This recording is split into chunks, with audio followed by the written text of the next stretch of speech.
Okay. Chapter 1 of Extinction, X-rated, about to be made into a spoken word video book film that I'm just jazzed about here in Canggu, Bali. The House of Rocky. I'm sitting alone in the house of my dear friend, Robert Chardoff, the Oscar-winning producer of 39 feature films, including The Right Stuff, Raging Bull, New York, New York, They Shoot Horses, Don't They?, The Gambler, Valentino, and Rocky. The most influential boxing film of all time, featuring Sylvester Stallone as Rocky Balboa. Quote, winning the Academy Award for Best Picture was a total surprise, Bob once told me. The New York Times had given it one of the most scathing reviews ever. But that very night at the premiere, to our astonishment, Rocky, our, quote, sentimental slum movie, got a standing ovation. Quote, as the film swept the nation, Bob went on to explain, audiences stood up everywhere, aroused by Rocky's spirit of invincibility and fight. Rocky created a new American archetype, Bob continued, that of believing in yourself with zero self-doubt, a tireless courage with no obstacle, physical or psychological, too great to overcome.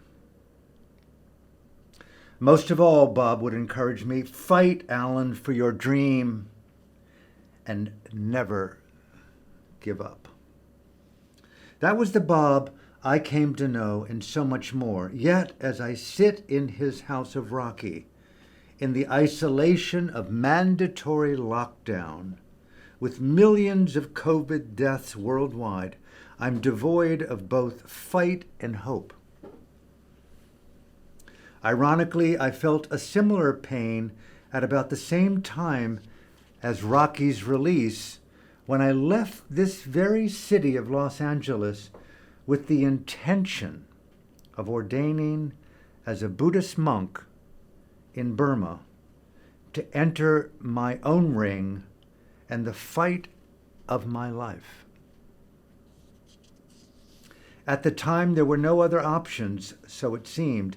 Either suffocate in LA, caged in a claustrophobic, capitalistic culture as an opiate-dependent artist trying to process my own struggle through alcohol, yoga, and painting, or risk entering a remote totalitarian country ruled by a ruthless military dictator and meditate in a monastery for the rest of my life.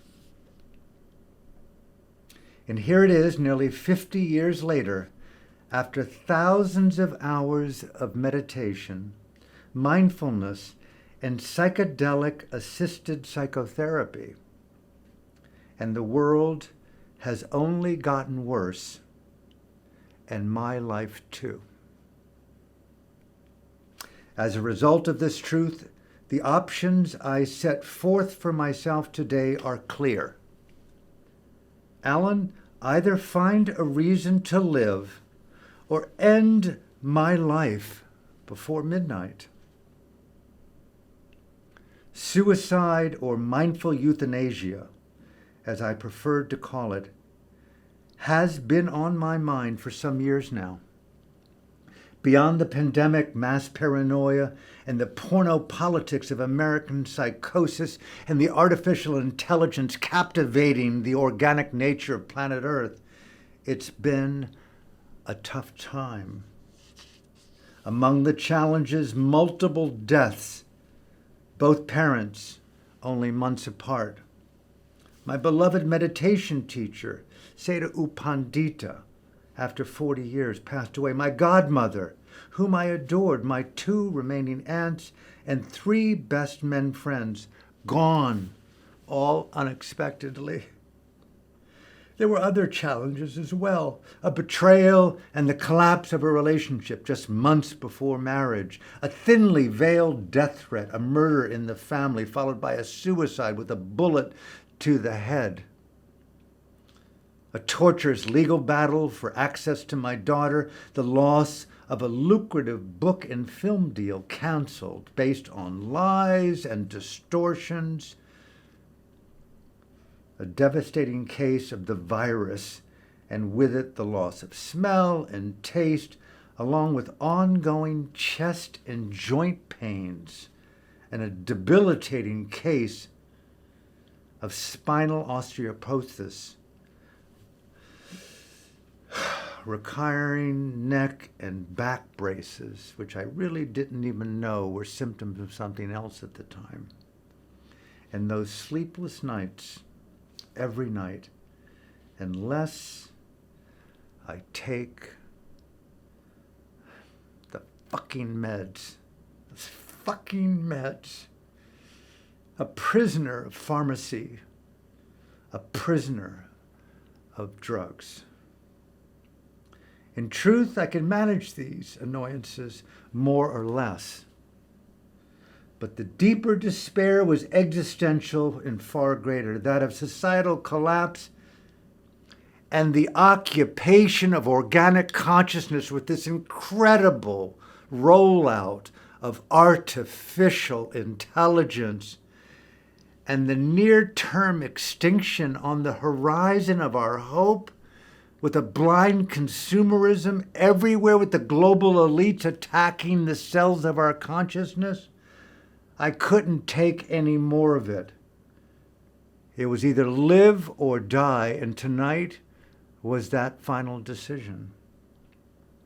To amplify matters, the doomsday clock was moved up to 100 seconds before midnight.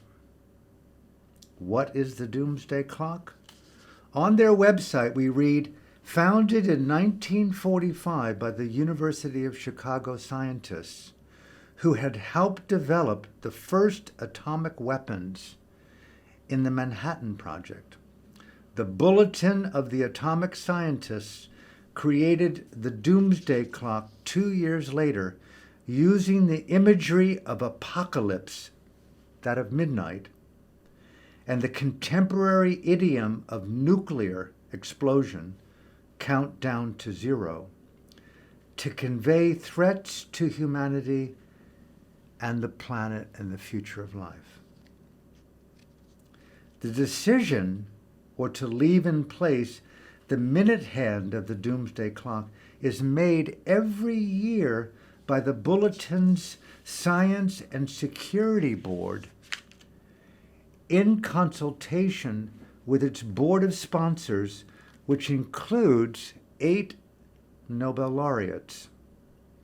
The clock has become a universally recognized indicator of the world's vulnerability to catastrophe from nuclear weapons, climate change, and disruptive technologies primarily rooted in this incredible, insidious artificial intelligence, captivating the good minds of so many millions of people, including you and me. Could it be true that 300,000 years, I ask myself, of human life and millions of non-human species too are in our final few seconds? Frankly, from my own research, 100 seconds felt somewhat generous. Not only from an out-of-control contagion or an economic depression, the likes of which the world has never seen, or even this incredibly insidious thing that's called artificial intelligence. What is this thing? Captivating the souls and the subconscious and the control mechanisms of even the most mindful people in the world? Or was it Trump's revenge from, quote, a fraudulent election? Was he that much of a threat? Or the psychological toll of long-term lockdowns or the fallout of mandatory pseudo-vaccinations of an experimental gene therapy captivating the biology of so many people in the world, including YOU and maybe ME? Or the incessant sirens always night and day from break-ins and assaults and robberies everywhere? Or the tsunami of communist-infused totalitarianism engulfing the world? Or the Great Reset and the corporate capitalistic coup well underway? But the elephant in the room was how many informed people are saying that artificial intelligence is the future of civilization, and then we've got that thing called the climate collapse. Is it really irreversible? Is the Green New Deal pure propaganda? Is mass starvation near? And moreover, is there no absolute way of stopping our fetish for consumerism? And with it, the death of nature, and with it, human extinction. David Suzuki, the preeminent environmental scientist and climate expert, was even more blunt in his bleak prognosis of the future of humanity, saying, quote, "Us earthlings are in a giant car headed towards the brick wall of self-annihilation, and everyone's arguing over where they're going to sit. Let's ask Siri for his advice." Why bicker over spiritual platitudes, I ask myself, political mumbo-jumbo and the conspiratorial rabbit holes when the sixth mass extinction is wrapped in artificial intelligence and denial, combined, including the great dying some 252 million years ago? Really? Are you saying this?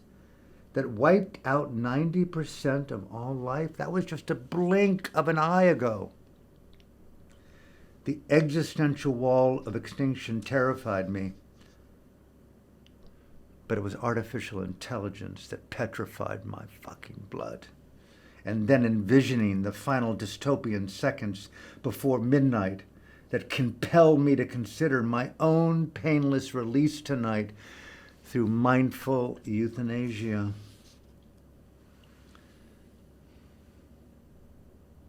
I took out the 500 micrograms of LSD I had brought for this special occasion.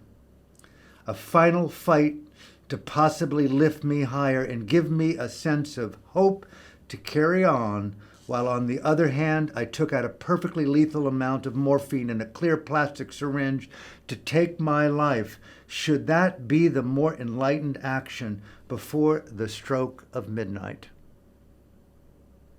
I held both futures in the same hand and contemplated which one first and which one last. As I reflected on the two options, I heard the doomsday clock ticking in my own heart, pulse by pulse, which reminded me how long I had been planning this sacred moment. And now that it was here, there was a strange sense of existential excitement to be so close to a final truth. Chapter 1.